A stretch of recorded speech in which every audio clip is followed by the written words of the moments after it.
ಕಟ್ಟಡಗಳನ್ನು ಸಕ್ರಮ ಮಾಡೋಕೆ ಮುಂದಾಗಿರುವ ಸರ್ಕಾರದ ಕ್ರಮ ಈಗ ಭಾರೀ ಚರ್ಚೆಗೂ ಗ್ರಾಸವಾಗಿದೆ. ಈ ಸಂಬಂಧ ನ್ಯಾಯಾಲಯದಲ್ಲಿ ಪ್ರಕರಣಗಳು ಬಾಕಿ ಇದ್ದು ಅದರ ನಡುವಲ್ಲೇ ನಡೀತಾ ಇರುವ ಸಕ್ರಮ ಕಾಯ್ದೆಯ ಬೆಳವಣಿಗೆ ನಾನಾ ಅನುಮಾನಕ್ಕೂ ಕಾರಣವಾಗಿದೆ. ಅದರಲ್ಲೂ ಸರ್ಕಾರ ನಡೆಸುವ ಜನರೇ ಈ ಅಕ್ರಮದಲ್ಲಿ ಭಾಗಿಯಾಗಿರೋದು ಈ ಕಾಯ್ದೆನ ತರೋಕೆ ಕಾರಣ ಅನ್ನುವ ಮಾತು ಕೂಡ ಕೇಳಿ ಬರ್ತಾ ಇದೆ.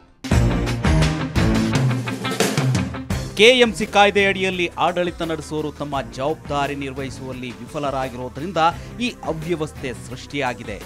ನಗರಗಳು ಎಗ್ಗಿಲ್ಲದೆ ಬೆಳೀತಿವೆ, ಆದರೆ ಅವುಗಳ ಅಭಿವೃದ್ಧಿಗೆ ಪೂರಕ ಕಾನೂನು ರೂಪಿಸಿಲ್ಲ.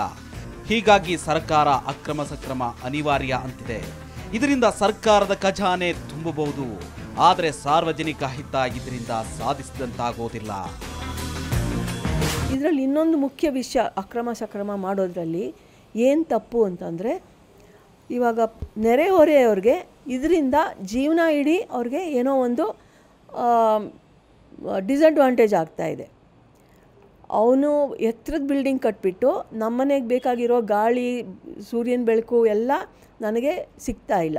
ಸೊ ಇದರಿಂದ ನೆರೆಹೊರೆಯವ್ರಿಗೆ ಯಾವ ರೀತಿ ನಾವು ಪರಿಹಾರ ಕೊಡ್ತೀವಿ?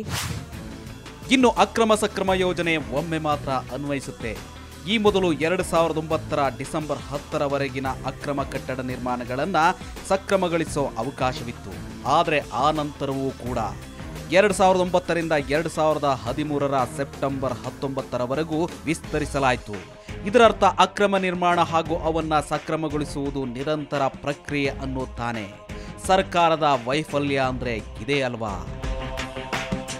ಸಾಕಷ್ಟು ಲೂಪೋಲ್ಗಳಿದೆ. ಕಾರಣ ಇಷ್ಟೇ, ಈಗ ಒಂದು ರೆವಿನ್ಯೂ ಲೇಔಟ್ ಇದೆ. ಆ ರೆವಿನ್ಯೂ ಲೇಔಟ್ನೊಳಗೆ ಏನಾಗಿರುತ್ತೆ, 30, 40, 60 ಸೈಟ್ ಮಾಡಿರ್ತಾರೆ. ಈಗ BDA ನಾರ್ಮ್ಸು, BMRDA ನಾರ್ಮ್ಸ್ನೊಳಗೆ ಈ ಒಂದು 30-40ಗೆ ಇಷ್ಟು ರೋಡ್ ವಿಡ್ತ್ ಇರಬೇಕು ಅಂತ ಇರ್ತದೆ. ಆ ರೋಡ್ ವಿಡ್ತ್ ಇದೆಯೋ ಇಲ್ವೋ ರೆಗ್ಯುಲರೈಸ್ ಮಾಡಿ, ಇಷ್ಟು ಪೆನಾಲ್ಟಿ ಕಟ್ಟಿದರೆ ರೆಗ್ಯುಲರೈಸ್ ಆಗುತ್ತೆ ಅಂತ ಹೇಳ್ತಾರೆ. ಆದರೆ ಆ ರೋಡ್ ವಿಡ್ತ್ ಇದೆಯೋ ಇಲ್ವೋ, ಅದರೊಳಗೆ ಬೇಸಿಕ್ ಕಮ್ಯುನಿಟೀಸ್ ಇದೆಯೋ ಇಲ್ವೋ, ಅದು ಏನೂ ಹೇಳೋದೇ ಇಲ್ಲ. ಇನ್ನು ಬೆಂಗಳೂರಿನಂಥ ನಗರದಲ್ಲಿ ಭೀಕಾತ ಹಾವಳಿ ಹೆಚ್ಚಾಗಿದೆ. ಅಕ್ರಮ ಸಕ್ರಮ ಯೋಜನೆ ಇನ್ನೂ ಕಾಯ್ದೆಯಾಗಿ ಜಾರಿಗೆ ಬಂದಿಲ್ಲ. ಅದಕ್ಕಿಂತ ಮೊದಲೇ BBMP ವಿವಿಧ ವಲಯಗಳ ಹಲವು ಅಧಿಕಾರಿಗಳು ಪರೋಕ್ಷವಾಗಿ ಅದನ್ನ ಅನುಷ್ಠಾನಕ್ಕೆ ತಂದಿದ್ದಾರೆ. ಕೆಲವು ರಿಯಲ್ ಎಸ್ಟೇಟ್ ಸಂಸ್ಥೆಗಳು ಕೊತ್ತನೂರು ಸೇರಿದಂತೆ ನಗರದ ಬಹುತೇಕ ಭಾಗಗಳಲ್ಲಿ ಅಧಿಕಾರಿಗಳ ಜೊತೆ ಹೊಂದಾಣಿಕೆ ಮಾಡಿಕೊಂಡು ಪ್ರಮಾಣ ಪತ್ರ ಸಲ್ಲಿಸುವ ಮೂಲಕ ಏಕಾತೆ ಪಡ್ಕೊಂಡಿದ್ದಾರೆ. ಇದರಿಂದ ಅಧಿಕಾರಿಗಳು ಶ್ರೀಮಂತರಾಗ್ತಿದ್ದಾರೆ ಹೊರತು BBMP ಮತ್ತಷ್ಟು ದಾರಿದ್ರ್ಯ ಅನುಭವಿಸ್ತಾ ಇದೆ. ಇದಕ್ಕೆ ಕಡಿವಾಣ ಹಾಕೋರು ಯಾರು? ಆ ವ್ಯಕ್ತಿಗೆ ಪ್ಲಾನ್ ಸ್ಯಾಂಕ್ಷನ್ ಸಿಕ್ಕೋದಿಲ್ಲ, ಲೋನ್ ಸಿಕ್ಕೋದಿಲ್ಲ, ಯಾವುದೇ ಥರದ ಒಂದು ಬಾಧ್ಯತೆಗಳಿಲ್ಲ ಅವ್ರ ಮೇಲೆ. ಹಾಗಾಗಿ ಇಂಥವ್ರು ಏನು ಮಾಡ್ತಾರೆ, ಕಟ್ಟಡಗಳ ಕಟ್ಟಲೇಬೇಕು, ಮನೆ ಒಂದು ಸೈಟ್ ಕೊಟ್ಟ ಮೇಲೆ ನಾನು ಮನೆ ಕಟ್ಕೋಬೇಕು ಅಂತ ಆಸೆ ಇರುತ್ತೆ. ಅಂಥವ್ರಲ್ಲ ಇವತ್ತು ಸುಮಾರು ಒಂದು 10-12 ವರ್ಷದಿಂದ ಇವತ್ತು ಏನು ಬೆಂಗಳೂರು ಸುತ್ತ ಇವತ್ತು, ಅದರಲ್ಲೂ ಎಸ್ಪೆಷಲಿ 2007ರಲ್ಲಿ ಏನು ಬೃಹತ್ ಬೆಂಗಳೂರು ಮಹಾನಗರ ಪಾಲಿಕೆ ಆಯಿತು, ಆ ಒಂದು ಸ್ಥಳಗಳಲ್ಲಿ ಇವತ್ತು ಕಟ್ಟಡಗಳೆಲ್ಲವೂ ಒಂದು ಸ್ಯಾಂಕ್ಷನ್ ಇಲ್ಲ, ಒಂದು ಯಾವುದೇ ಥರದ ಒಂದು ಯೋಜನಾಬದ್ಧವಾದಂಥ ಕಟ್ಟಡಗಳು ಎಲ್ಲೂ ನಡೀತಿಲ್ಲ. ಅಂಥ ಕಟ್ಟಡಗಳು ನಮ್ಮ ಅಧಿಕಾರಿಗಳು ಗೊತ್ತಿದ್ರೂ ಅದನ್ನ ಕಟ್ಟಕ್ಕೆ ಬಿಡ್ತಾ ಇದ್ದಾರೆ. ಸಂವಿಧಾನ ಮತ್ತು ನಗರ ಯೋಜನಾ ಕಾಯ್ದೆಗಳಿಗೆ ವಿರುದ್ಧವಾಗಿರೋ ಇಂತಹ ವಿವಿಧ ರಾಜ್ಯಗಳ ಕ್ರಮಗಳನ್ನು ನ್ಯಾಯಾಲಯ ರದ್ದು ಮಾಡಿರೋ ಉದಾಹರಣೆಗಳಿವೆ. ಅಕ್ರಮ ಸಕ್ರಮಕ್ಕೆ ಸಂಬಂಧಿಸಿದಂತೆ ಸುಪ್ರೀಂ ಕೋರ್ಟ್ 2004, 6, 9, 10, 12, 13ರಲ್ಲೂ ಕೂಡ ಸರ್ಕಾರಗಳ ಕ್ರಮವನ್ನು ವಿರೋಧಿಸಿ ತೀರ್ಪು ಕೊಟ್ಟಿದೆ. ಕಟ್ಟಡ ನಿರ್ಮಾಣ ಸಂಬಂಧ ಮಂಜೂರು ಮಾಡಿರೋ ನಕ್ಷೆ ಉಲ್ಲಂಘನೆಗೆ ಯಾವುದೇ ಪ್ರಾಧಿಕಾರಗಳು ಪ್ರೋತ್ಸಾಹ ನೀಡಬಾರದು ಅಂತ ಸುಪ್ರೀಂ ಕೋರ್ಟ್ ಸೂಚನೆ ನೀಡಿದೆ. ದೊಡ್ಡ ಪ್ರಮಾಣದಲ್ಲಿ ಕಾನೂನು ಉಲ್ಲಂಘನೆಗಳು ಆದಲ್ಲಿ ಸಾರ್ವಜನಿಕ ಹಿತಾಸಕ್ತಿಗೆ ದ್ರೋಹ ಬಗ್ದಂತೆ. ಹೀಗಾಗಿ ಇಂಥ ಕಟ್ಟಡಗಳಿಗೆ ಸಕ್ರಮದ ಅರ್ಹತೆ ಇಲ್ಲ ಅಂತ 2004ರಲ್ಲಿ ಸುಪ್ರೀಂ ಕೋರ್ಟ್ ತೀರ್ಪು ಕೊಟ್ಟಿದೆ. 30 ಅಡಿ ರಸ್ತೆ ಇರೋ ಕಡೆ ನಾನೊಂದು ಮನೆ ಕಟ್ಕೊಂಡಿದ್ದೀನಿ, ಮನೆ ಪಕ್ಕ ಒಬ್ಬ BPO ಮಾಡಿಬಿಡ್ತಾನೆ, 4 ಫ್ಲೋರ್ ಕಟ್ಬಿಟ್ಟು. ಆ BPOನಲ್ಲಿ 60 ಜನ ಕೆಲಸ ಮಾಡ್ತಾರೆ, 60 ಕಾರ್ ಬಂದು ನಿಂತ್ಕೊಂಬತ್ತೆ. ನಮ್ಗೆ ಗೊತ್ತಿ ಏನಲ್ಲಿ ಅಲ್ಲಿ ನೀರಿಗೇನು, ಅಂಡರ್ಗ್ರೌಂಡ್ ಡ್ರೈನೇಜ್ಗೇನು ಎಲ್ಲ ತಾಪತ್ರ ಆಗುತ್ತೆ, ಮಾಡಬಾರ್ದು ಅಂತ ಹೇಳೋದಕ್ಕೆ ಕೋರ್ಟ್ ಆ ಆರ್ಗ್ಯುಮೆಂಟ್ ಒಪ್ಕೊಂಡು 2011ನಲ್ಲಿ ಜಜ್ಮೆಂಟ್ ಕೊಟ್ಟರು.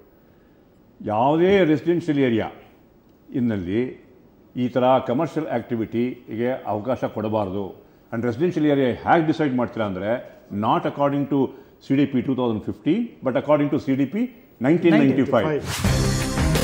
ಸುಪ್ರೀಂ ಕೋರ್ಟ್ನ ಒಟ್ಟಾರೆ ಅಭಿಮತ ಇಷ್ಟೇ, ಅಕ್ರಮ ಕಟ್ಟಡ ನಿರ್ಮಾಣಕ್ಕೆ ಅಂಕುಶ ಹಾಕಬೇಕು. ಸಾಕಷ್ಟು ನಿಯಮ ಉಲ್ಲಂಘನೆ ಮಾಡಿರುವ ಕಟ್ಟಡಗಳನ್ನು ನಿರ್ದಾಕ್ಷಿಣ್ಯವಾಗಿ ನೆಲಸಮ ಮಾಡಬೇಕು. ಆದರೆ ರಾಜ್ಯ ಸರ್ಕಾರ ಮಾತ್ರ ಅಕ್ರಮವನ್ನ ಸಕ್ರಮ ಮಾಡೋಕೆ ಮುಂದಾಗಿದೆ. ಈ ಅಕ್ರಮಗಳನ್ನು ತಡೆಗಟ್ಟಕ್ಕೆ ಈಗಿರ್ತಕ್ಕಂಥ ಕಾನೂನುಗಳು ಸಾಕಷ್ಟು ಬಲವಾಗಿದೆ. ಇವರು ಸರ್ಕಾರದವರು 1 ವರ್ಷ ನಾವು ಇವತ್ತಿಂದ 1 ವರ್ಷ ಯಾವುದೇ ಅಕ್ರಮ ನಡೀದೇ ಇರೋ ಹಾಗೆ ನಾವು ನೋಡ್ಕೋತೀವಿ ಅಂತ ತೋರಿಸ್ಬಿಟ್ಟು ಆಮೇಲೆ ಸಕ್ರಮ ಮಾಡಬೇಕು. ಇಲ್ದರೆ ಏನಾಗುತ್ತೆ ಅಂದರೆ ಈ ಸಕ್ರಮ ಸ್ಕೀಮು ಒನ್ಸ್ ಇನ್ 5 years ಬರುತ್ತೆ. BBMP ದುಡ್ಡಿಲ್ಲ ಅಂತಾರೆ, ಆ ದುಡ್ಡುಗೋಸ್ಕರ ಬೇಕು, ರೆವಿನ್ಯೂ ಇದಕ್ಕೋಸ್ಕರ ಬೇಕು ಅಂತಾರೆ. ಪ್ರತಿ 5-5 ವರ್ಷಕ್ಕೂ ಮಾಡ್ತಾರೆ. ಅಂದರೆ ಏನು ಹೇಳ್ತಾರೆ ಬಿಲ್ಡರ್ಗೆ, ನೀವು ಅಕ್ರಮ ಮಾಡ್ತಾ ಇರಿ, ನಾವು ಸಕ್ರಮ ಮಾಡ್ತಾ ಇರ್ತೀವಿ.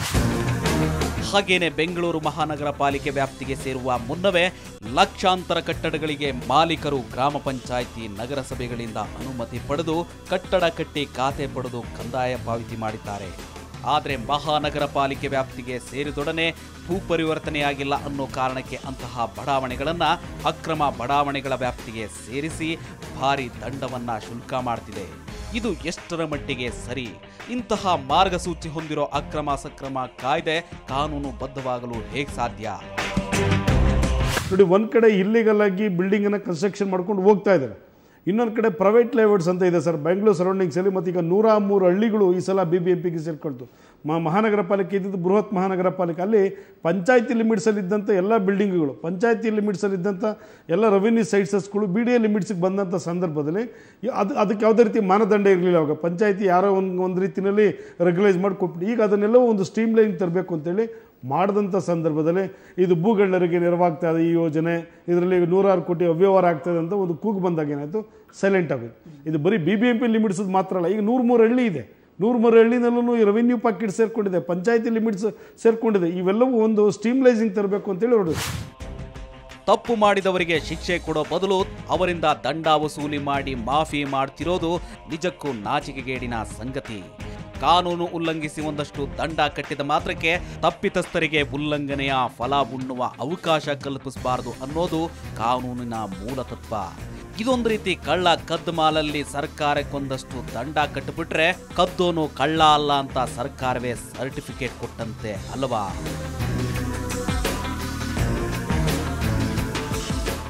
ಇದಕ್ಕೆಲ್ಲ ಪರಿಹಾರ ಅಂದ್ರೆ ಉಲ್ಲಂಘನೆಯ ಭಾಗಕ್ಕೆ ಬೀಗ ಜಡಿದು ನಿಯಮ ಉಲ್ಲಂಘಿಸುವ ಪ್ರಯೋಜನ ಪಡೆದವರಿಗೆ ಕನಿಷ್ಠ 25 ವರ್ಷ ಅನುಭವಿಸದಂತೆ ತಡೆಯೋದು.